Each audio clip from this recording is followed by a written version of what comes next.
I'll be blunt with you before we begin. As someone working in the health and neuroscience fields, there's no way to drive away toxic people through arguments, explanations, or proofs. The human brain doesn't change because it's persuaded. It changes because it loses its reward. Toxic people don't exist because of reason. They exist because of the emotional energy you unknowingly provide them every day.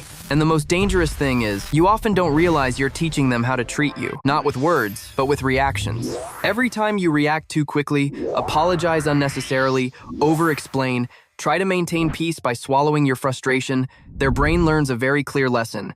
They have the right to continue.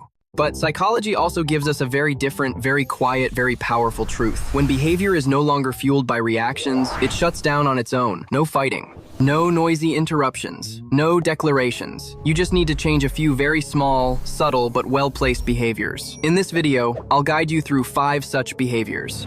Not to make you cold, not to make you manipulative, but to regain control of your nervous system so that toxic people, if they don't change, will leave on their own because there's nothing left to exploit. This is behavioral science, not empty philosophy. And if you understand it thoroughly, you won't need to fight toxic people anymore. You just need to stop feeding them. We start with a fundamental principle in psychology. People learn through consequences, not through promises, not through intentions, not through your desire for what's good. The brain learns through behaviors that are rewarded are repeated, behaviors that are not rewarded are weakened. For toxic people, the greatest reward isn't right or wrong. It's your emotional response. Your anger gives them a sense of power. Your confusion gives them a sense of control.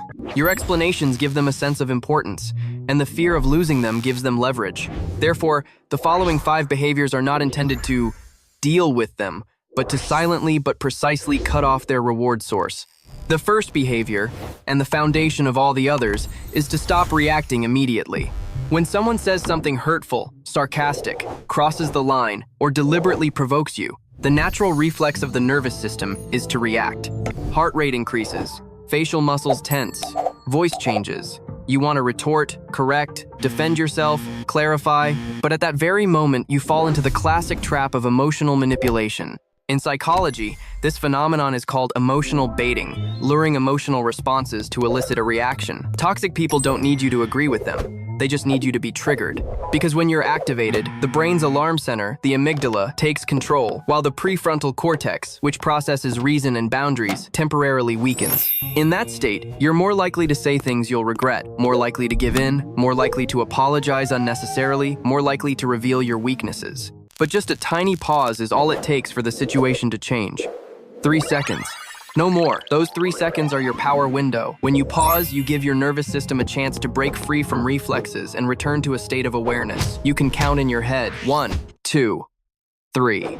In those 3 seconds, you don't need to think of a clever answer. You just need not to react emotionally. And then when you respond with a neutral, non-defensive, non-explanatory, non-inviting response, I heard, yeah, okay, the other person's brain immediately encounters a problem. The reward they expect doesn't appear. No anger, no panic, there's no drama. And what's very interesting is, the toxic brain hates emotional emptiness.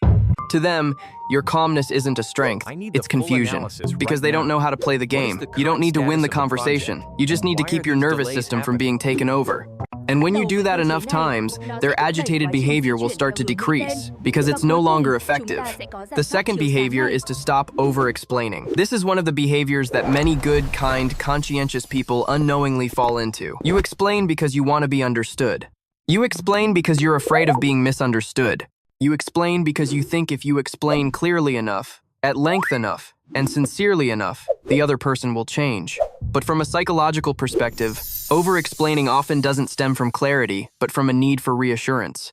It's called reassurances, seeking behavior. When you give lengthy explanations, you're implicitly telling the other person's brain, I need your agreement to feel okay. And when someone realizes you need that agreement, they gain more power. Toxic people are particularly sensitive to this. They'll keep asking questions, keep twisting things, keep pretending not to understand. Not because they truly don't understand, but because each time you explain, they gain more energy and status. The science of communication reveals something very simple, yet very difficult to practice. Confident people don't explain much. Not because they're arrogant, but because they have a solid inner point of reference. They know what they choose, and they don't need constant approval. When you start responding shorter, more decisively, without defensiveness, like, because I think that's appropriate, I've already decided, you're not closing the door to communication. You're closing the door to manipulation. People who respect you won't need further explanation. People who constantly demand explanations aren't seeking understanding, they're seeking control. And when you stop providing explanations, you stop asking permission to exist in your own way. The third behavior is creating consequences silently. This is where many people confuse kindness with tolerance. They think that if they continue to be tolerant, continue to let things slide, continue to understand the other person's circumstances, things will get better on their own. But the brain doesn't learn from abstract kindness. It learns from repetitive patterns. If someone treats you badly and no consequences occur, their brain registers that behavior as safe. Not because they are malicious, but because behavioral biology works that way. Therefore, you can't teach others respect by continuing to tolerate it. But creating consequences doesn't mean yelling, threatening, or cutting short the drama. In fact, the most effective consequences are often very quiet. You respond more slowly, you are less proactive, you are no longer immediately available. You say, "I'm busy," without further explanation. You stop over-investing in people who invest very little. In psychology, this is called natural consequences. You don't punish, you simply withdraw the reward. And when the reward of attention, availability, unconditional support disappears, the other person's brain is forced to adjust. Someone who truly values you will notice the change and adjust their behavior. Someone who only exploits you will eventually get bored and leave. And importantly, you don't need to explain why you're backing down. Absence is incredibly teaching, more powerful than any lecture. The fourth behavior is to stop fearing rejection. The fear of being disliked, abandoned, or misunderstood is one of the biggest weaknesses that toxic people exploit. When you fear losing someone, you're more likely to compromise. You're more likely to stay silent when you shouldn't be. You're more likely to nod when you disagree. But attachment science shows a paradox. The more you fear rejection, the more likely you are to be treated badly. Because you're signaling that your boundaries are negotiable. People with high emotional self-esteem aren't people everyone likes. They accept the possibility of being misunderstood. They know that not every relationship is designed to last. And they understand that trying to hold on to people who don't respect you can cause far more harm than letting them go. When you truly accept that some people won't like you, you regain a tremendous amount of freedom. You no longer have to pretend. You no longer have to please. You no longer have to constantly explain yourself. And interestingly, when you're no longer afraid of rejection, people start to respect you more. Not because you change them, but because you no longer need their validation. Respect always comes at a price. Often it's popularity, but it's a worthwhile price for peace. The fifth behavior, and the one that connects all of the above, is to stop chasing others. In many toxic relationships, there's a very clear pattern. One person is always proactive, always texting first, always planning, always trying to keep the connection alive. The other responds indifferently. Sometimes there, sometimes not. The proactive person often calls it loyalty, but from a mental health perspective, it's often self-neglect. Healthy relationships have a back-and-forth rhythm. It's not about being a savior or being saved. When you're constantly chasing, you teach others that your presence is taken for granted, and taken for granted is rarely appreciated. When you stop, not to test anyone, not to play mind games, but to return to your own life, something very clear happens. The real people will come. Those who stay only for convenience will fade away. And that's not a loss. It's natural selection. Behavioral science shows that peace attracts healthy relationships far better than craving.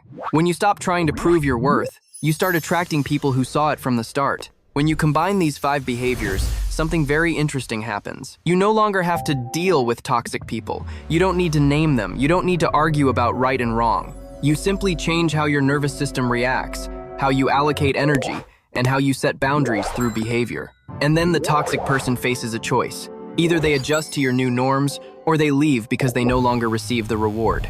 No drama, no pronouncements, just a very quiet disappearance. Your peace becomes a barrier, your silence becomes your boundary, and your steadfastness becomes your power. This isn't the quickest way, but it's the most sustainable. And when you understand this, you will no longer live in a state of defense, but begin to live in a state of self-mastery where no one needs to disappear, but only the right people can remain.